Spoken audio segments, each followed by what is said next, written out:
All right, so we're answering the question, when can we take a transformation and represent it as a matrix equation? The answer is whenever T is a linear transformation from Rn to Rm. So really the big requirement is that we have a linear transformation here. We talked about how to show that a transformation is linear. When we have that linear transformation, we can find this correct matrix. So the next question is, how do we find this matrix? How do we find that nice matrix A that will represent this transformation?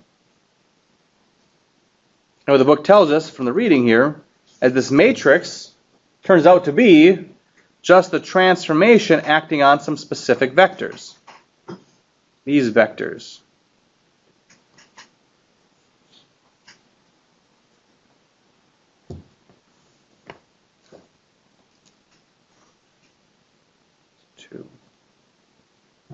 And then the question is, what are these E vectors?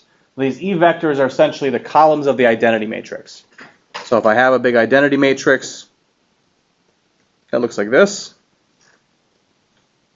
This first column, I call that E1. It's a special vector. So those E's are just, this is just the vector 1, 0, 0, 0, however many zeros I need. This is 0, 1, and then the rest zeros. And this one is all zeros at the last entry, which is a 1. So these are just the columns of the identity matrix. So it basically says that your matrix is just a transformation applied to the identity matrix. That's kind of what it looks like.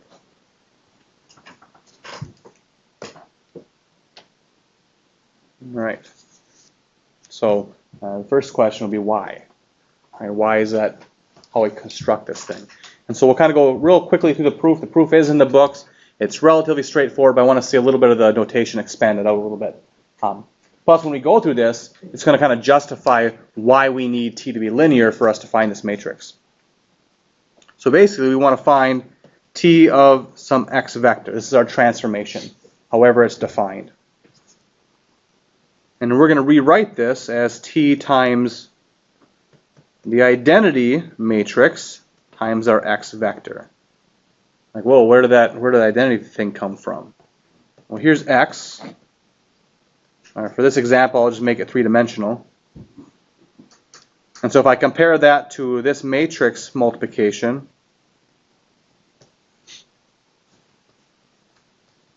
what happens when I take identity times this vector? What do I get as a result? I just get that vector again. So it's kind of like I'm multiplying by invisible 1. Right, that's all I'm doing when I add that identity matrix there. Any questions about that? So I'm basically saying this vector is the same thing as that matrix multiplication. But wait a second, when I look at that matrix multiplication, I can visualize that a couple different ways. One way I can think about this matrix multiplication is as a linear combination of these columns. So I can take that multiplication and just write it out as x1 times the first column plus x2 times the second column plus x3 times the third column. Like that. Or using kind of the nice notation, this is just x1 times the e1 vector plus x2 times the e2 vector, dot, dot, dot, dot, dot. Okay. So this is what they write in the book.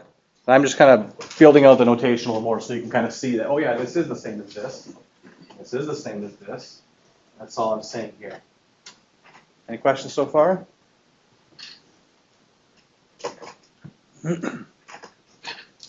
But T is a linear transformation. And in here I basically have a whole bunch of sums of vectors that are multiplied by constants. Right, so T is linear. So that means that this thing is the same thing as x1 times T applied to E1 plus x2, the transformation of E2, plus dot, dot, dot, dot, dot, plus xn T of e to the n. Any questions about that step? That's just applying the linearity of T to this transformation.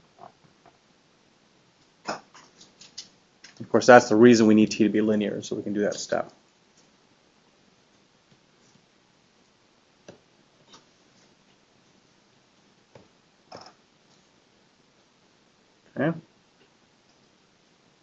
And I say, wait a second, now I just have a linear combination of these vectors, which means I can write that as matrix multiplication. I can go back the other way. So this basically turns out to be a big matrix whose columns are these transformations of the identity columns, dot dot dot t of e to the n, like that, times my x vector. And so that tells us that the transformation on x is the same thing as multiplication by this matrix times x. So that's why this is A. Okay. So all we're doing is applying a little multiply by invisible 1 trick. The definition of matrix multiplication, the definition of linear transformation, and then back to matrix multiplication again. All right, any questions about that?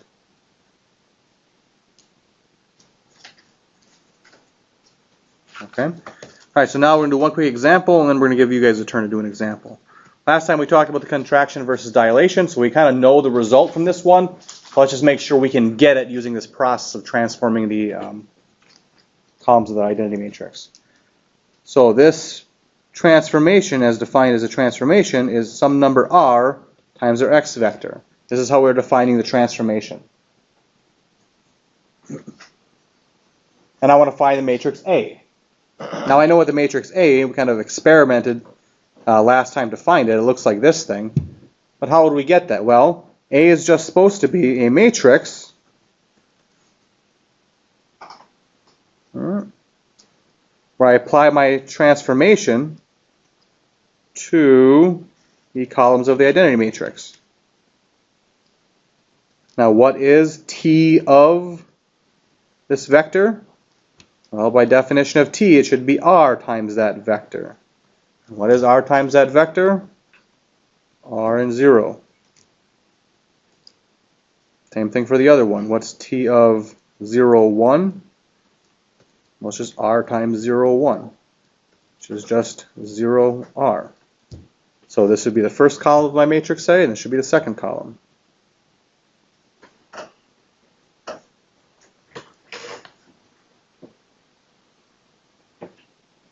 So that's it. We just apply the transformation to these nice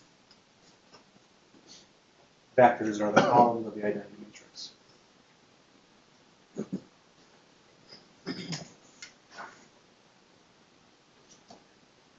Any questions?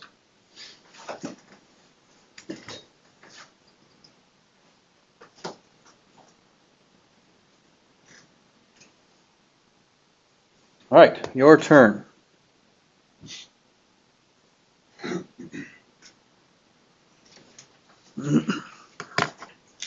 If T is a reflection about the y-axis, then the transformation would look like this.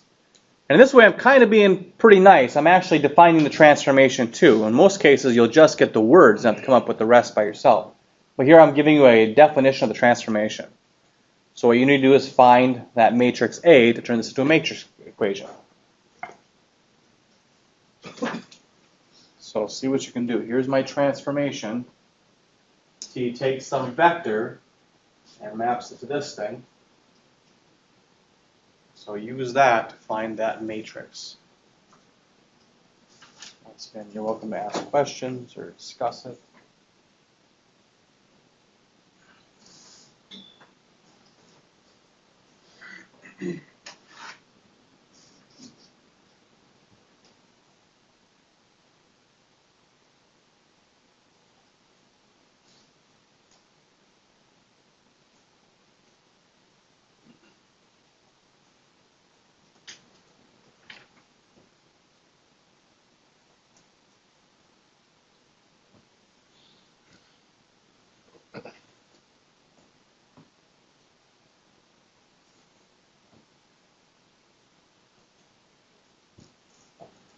And when you get done with A, you should be able to see if it works. Take A times some random vector. See if the result is a reflection of that x.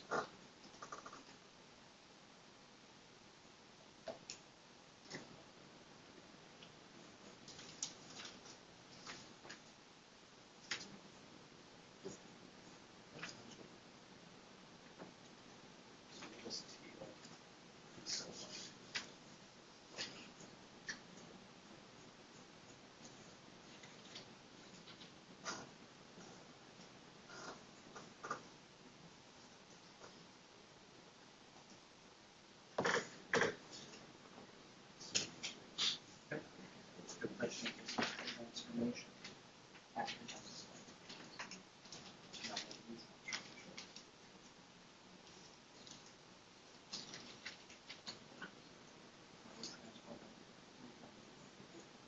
The definition of transformation. So if you give me a vector, I plug it in, and it basically changes the size of the top piece. So for instance, the transformation of 3, 2 is just equal to negative 3, 2. That's what the transformation does. Now we need to take the transformation of that vector and this vector.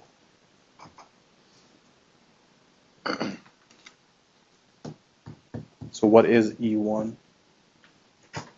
What is E2? I'm going to apply the transformation.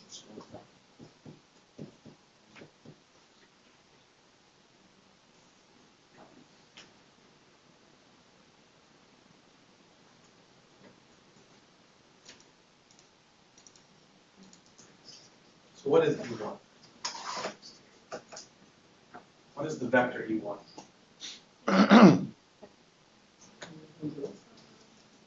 That's the transformation of E1. But E1 is just what? 1, 0. Right, this thing E1 is just 1, 0. E2 is just 0, 1. These are just the columns of my identity matrix. Here's my identity matrix. It's just a column that has a 1 in this position of it and zeros everywhere else. Okay? So if that's E1, what's the transformation of E1? Yep, it's negative 1, 0. All I do is put a negative in that first position. What's the transformation of E2? 0, 1. Right? Or I guess officially negative 0, 1. Negative 0, 0. And those are just my columns. So my matrix A is just this in the first column, negative 1, 0, and this in the second column. There it is. That's my matrix equation. Any questions?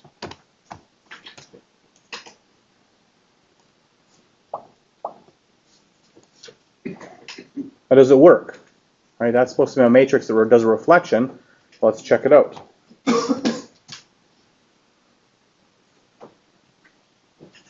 All right, so kind of bright day today. There's me taking the quick image, binarizing it, and pulling out all the points. Here is me getting all those point values. And this would be me doing apparently a rotation to it, but I don't want to do a rotation to it. So what I want to do, if I just plot the points, I get this thing. This is my picture. Notice the scale from 0 to 250, from 0 to 200, and it looks like I'm looking this way, right? Now let's apply our matrix to it. Let's start here and go negative 1, 0, and 0, 1. And I got to fix that because I don't want a negative here. I want a negative here. Okay? I'm going to take that thing times my list of points. Now notice the scale. I flipped it over the axis. It's from 0 to negative 250. And I'm looking that way. So it really was a reflection about that axis. We found the right matrix. We tested it. It did exactly what we thought it would do. Any questions? Okay. Now another way to think about this also is, remember, this is just the action on these nice vectors. Well, let's look at this in 2 dimensions. Here I am in 2 dimensions. Those 2 vectors, E1 and E2, they're just these vectors. Here's E1 and here is E2. All right, 1, 0, and 0, 1. Those are our favorite vectors to work with in R2. There are coordinate directions here. And so when I apply the transformation, all I'm doing is reflecting this one about the axis and reflecting this about the axis. So actually, I don't even need to define this transformation exactly. I can just say, if I transform this one, what do I get? If I reflect this one about the y-axis, what's the vector that I get? Flips over here, I get negative 1, 0. Well, that's what I got. I got negative 1, 0. What happens when I reflect this one about the axis? Nothing. And so the result is the same.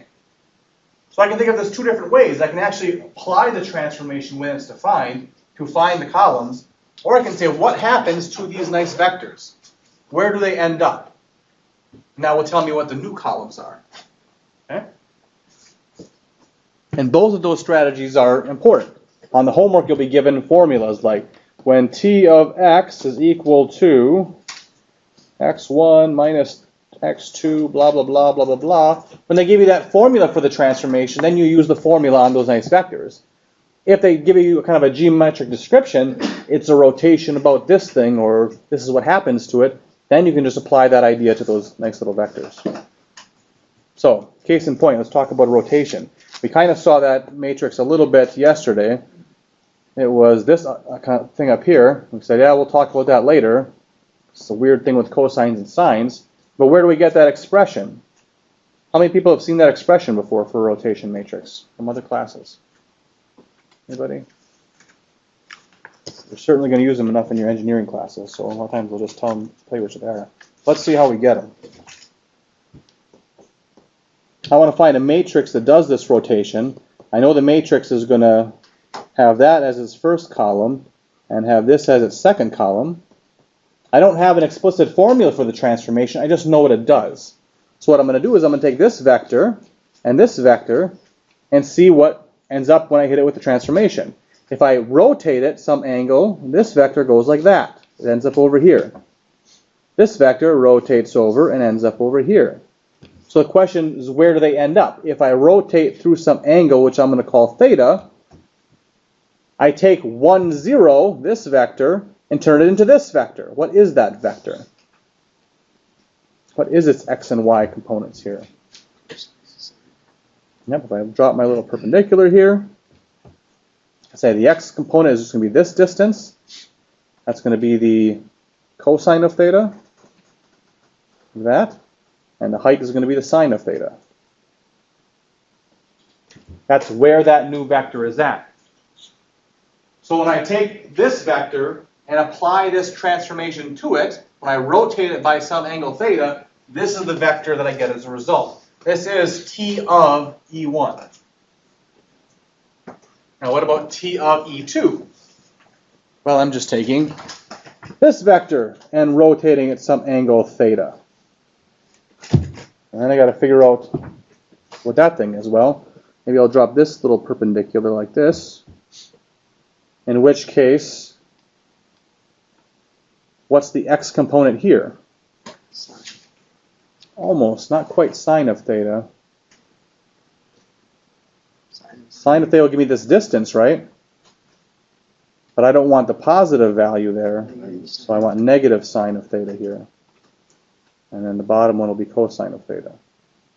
So sure enough, my rotation matrix turns out to be cosine theta, sine theta, that's t of E1, and negative sine of theta, cosine of theta. That should give me a counterclockwise rotation. So we're just looking at the action on those two starting vectors, those two standard basis vectors, they're called. Any questions about those?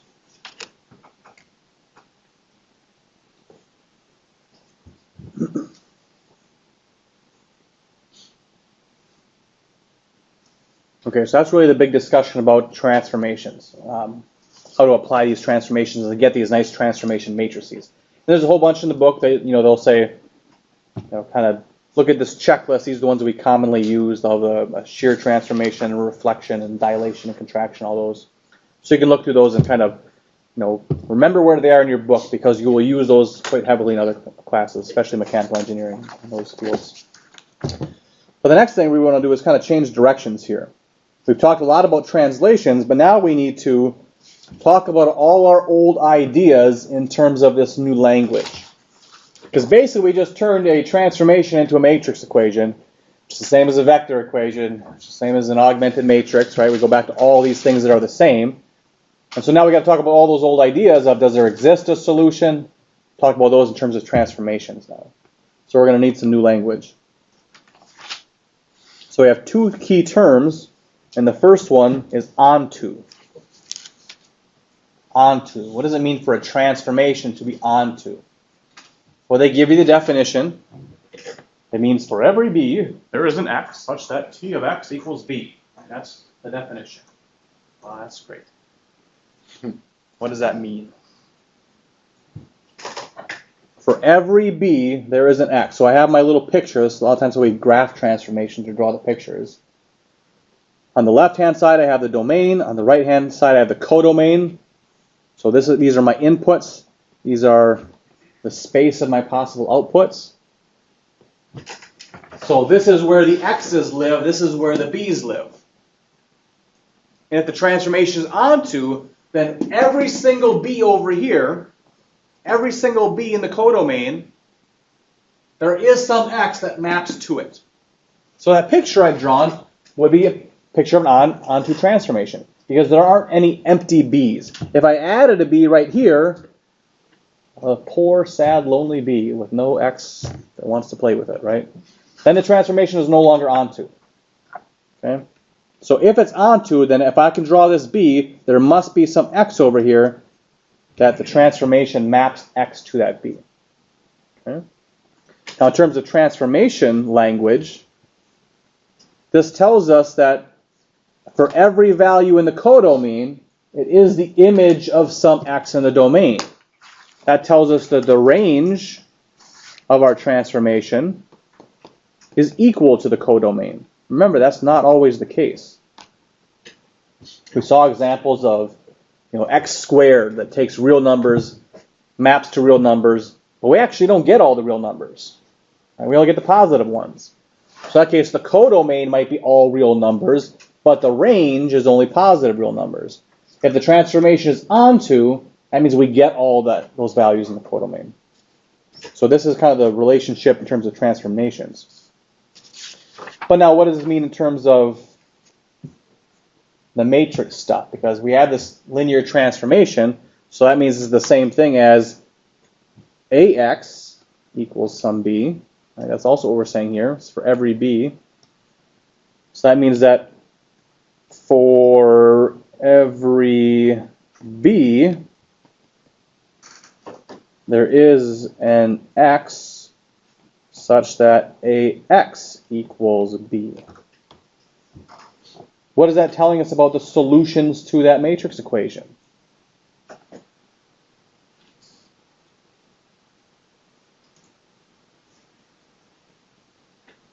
What about ax equals 1, 2? Can I solve that one?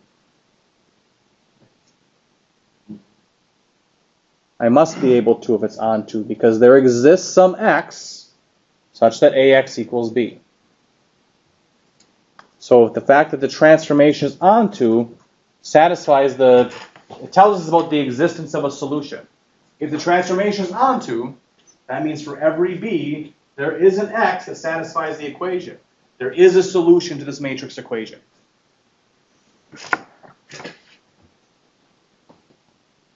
So there is a solution.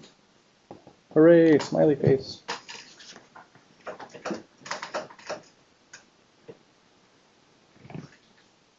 Now, of course, there's other ways to tell if there is a solution to this thing. Right, if there's always a solution, that tells us a whole bunch of things that we can recall. Right, that tells us that the columns of A do what to Rm? Span, right? Just like from the warm-up. It tells us all these other things because we know there is a solution. Right, so we know the columns, whatever they are, a linear combination must get us over here to B. Okay?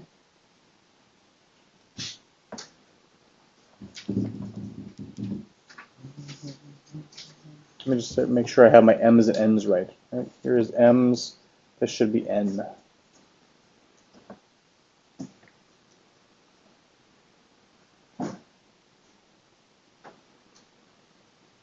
Nope, sorry, that should be m. All right, because m is the number of rows, the size of each of those columns. Okay, so that's true. But what else does that tell us? If we wanted to look at A and see if it was onto, we could just look at it and say that there is a pivot position for every what? Every row. And this last one, I mean, there's so many ways we can restate this in terms of all this language we begin. But this last one is very important because it says we take this transformation, we generate this matrix, and now I know right away how to take this matrix and determine if this transformation is onto. I just put it in REF form, and I find out, is there a pivot for every row? If there is, I know all these other things are true. Any questions about that? So this is the big check right here.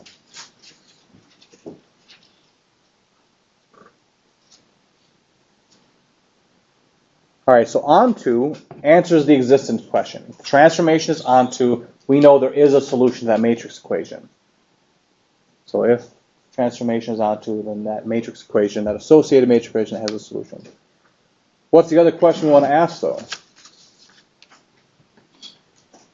I mean, I could have this case now. Here's my B's. I know there's always an X that maps to it, but for all I know, there could be 20 X's that map to it. That's not answered by onto. I don't know if the solution is unique. So one-to-one, so we're going to kind of talk about that question. So now I need to find out if a transformation is one-to-one. And here's our definition of one-to-one. If the transformation is one-to-one, then every B is the image of at most one X.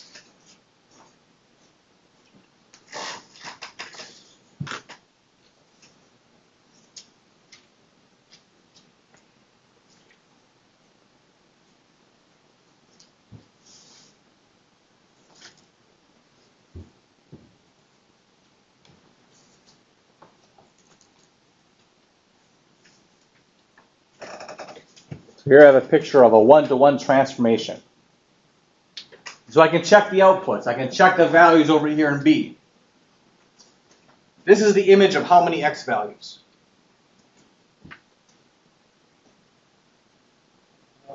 One, right? Here is some X. I take the transformation of X. This is the pre-image. After the transformation, I get the image. This is the image of this thing under the transformation. Right, so it only comes from 1x. What about this one? Does this come from at most 1x? Does this one come from at most 1x? It does. I didn't say it had to come from an x. I had to say at most 1x. It can't come from 2 x's. Okay? It can't come from 2 x's. It could certainly come from no x's. Okay?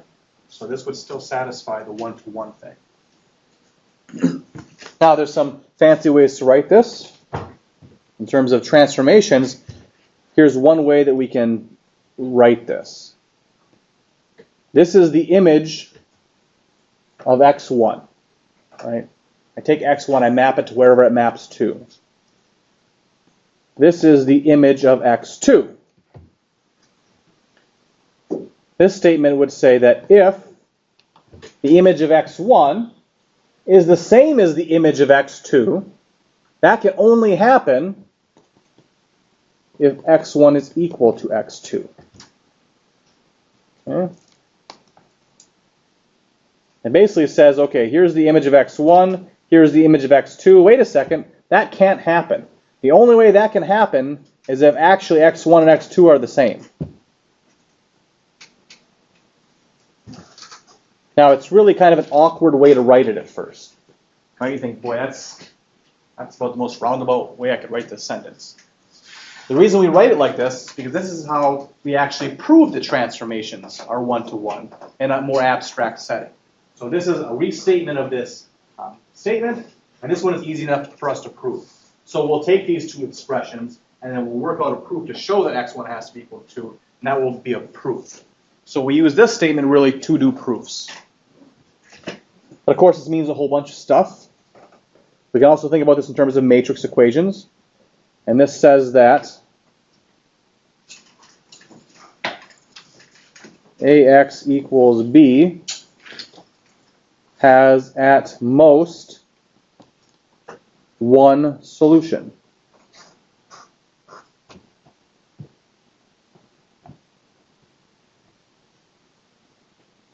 Now that's just kind of restating it in terms of the matrix equation. But when we think about it in that kind of framework, that also means something else. That means that there can't be any free variables.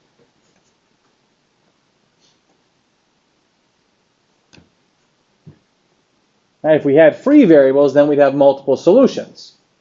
So we can't have free variables in this case because there's only a unique solution.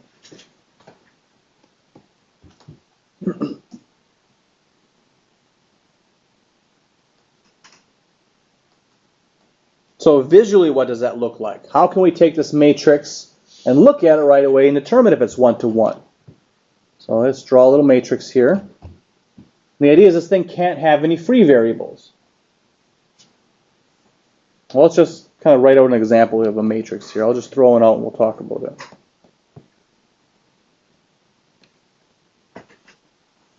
There's a matrix. Does that matrix have any free variables? What are the free variables? X3 and X4. X3 and X4. How did you know X3 and X4 were the free variables? No pivot. There were no pivot positions there. Absolutely. Those were the two columns that didn't have any pivot positions. So if I have a matrix and it doesn't have free variables, that must mean that there is a pivot position for every what? For every column. Right, because there can't be any free variables. These are all the variables. And the columns without pivot positions, those are the free variables. So if I don't want any free variables, I can't have any columns without pivot positions. Okay? So that's how we're going to identify these things. Okay. Questions so far? All right, let's do a quick clicker quiz here.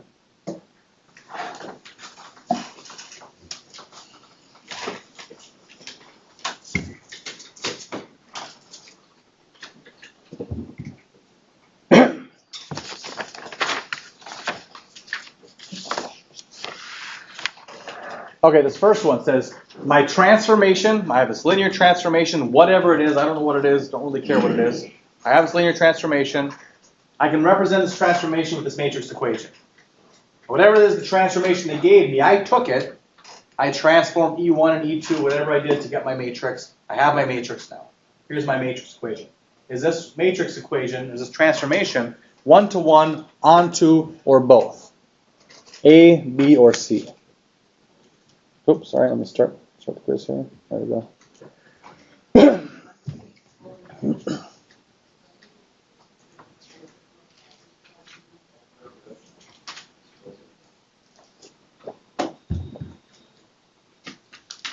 16. Yeah, I suppose people missing today.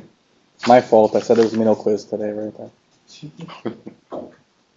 Okay, we're kind of mixed here. The majority of people say A, but we have quite a few B's and C's still. All right, so A's. I would agree with A. Why A? So you can't have a pivot in the third row, so that automatically eliminates B and C. Absolutely, right? So I can't be onto. Let's think about onto. Onto says I can get to every B. So in other words, if I take this thing times X, I should be able to get to everything in R3, right? Because when I take that product, I'll get some sort of B1, B2, B3 value. Can I get to all of them, though? In fact, could I even get to 0, 0, 3? Could I get to that vector? I certainly couldn't. There's no linear combination that would give me a 3 in this position. Okay, so it's definitely not onto. So it's not onto, it's not this one. Is it one-to-one, though? Well, one way I can tell just by looking at it is because there is a pivot position for every column. Remember, that's the calling card here. Right? This one, this one.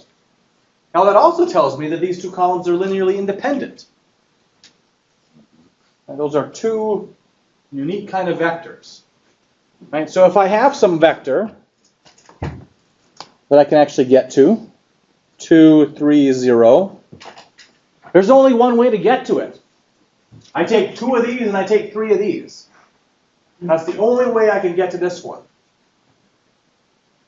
If there were multiple ways to get to it, then these 2 things would end up to be dependent.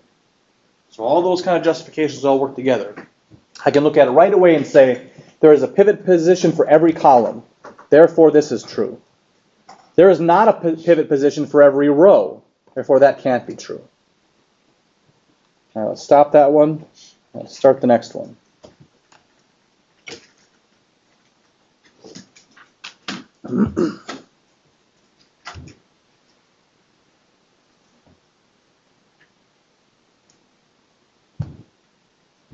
One more. I'm one shy. And 16 last time. There it is. Okay. Survey says B. Okay. So once again, this says, is there a pivot position in every column? There is not. So it can't be that. Because I need a pivot position in every column, which means it also can't be C. And then what about this one? Is there a pivot position for every row? There is. In other words, can I take some sort of values here to get to, I don't know, 2, 4? Sure. What about 3, 6? Sure. Doesn't matter what this right-hand side is, I can get to it. With a linear combination of actually just these 2. I don't even need this one. Okay?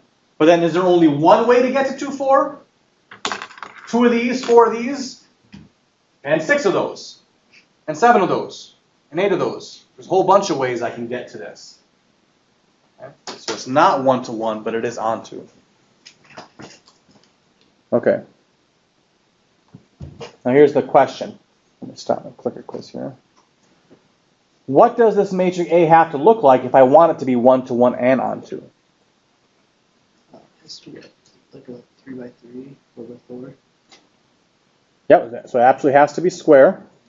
Absolutely. So what about this one? It has to be the identity. That one definitely wouldn't work, and you're absolutely right. It has to be the identity matrix. If the transformation is 1-to-1 and onto, it doesn't have to be the identity matrix. It has to row reduce to the identity matrix. Right, we should be able to row reduce it all the way to the identity matrix.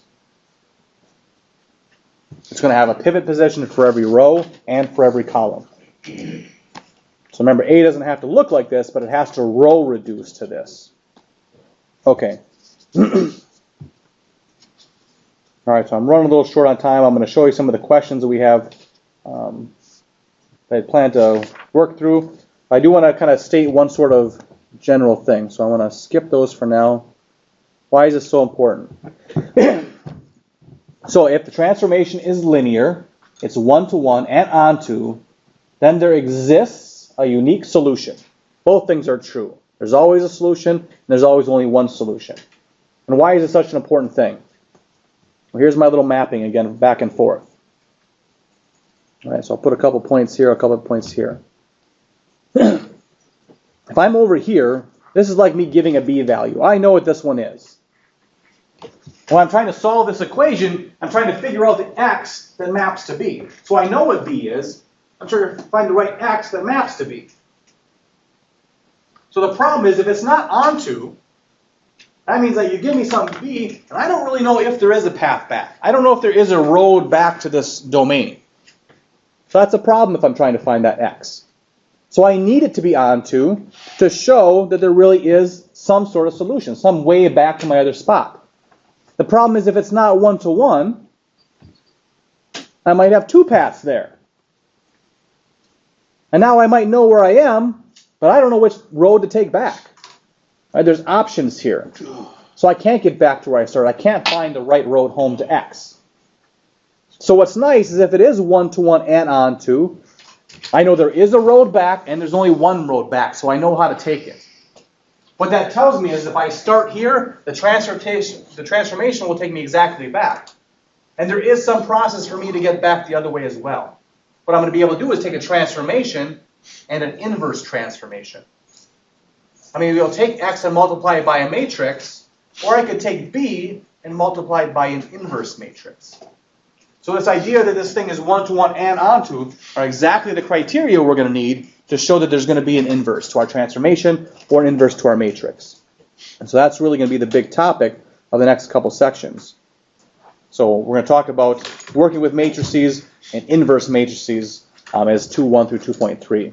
Now we don't have time to do any of these problems, but I just want to give you a sense of what I was going to ask here. So that reflection over the y-axis, was that onto? Was that 1 to 1? Well, we looked at that as a matrix and we got this thing. So right away we can say that that is both. It's both onto and 1 to 1. Because that will certainly row reduced to identity. And that makes sense also because if I have some position and I apply the transformation, it sends me over here. It sends me to one spot and I know exactly how to get back. Right, so it's that nice 1 to 1 and onto mapping. What about that counterclockwise rotation?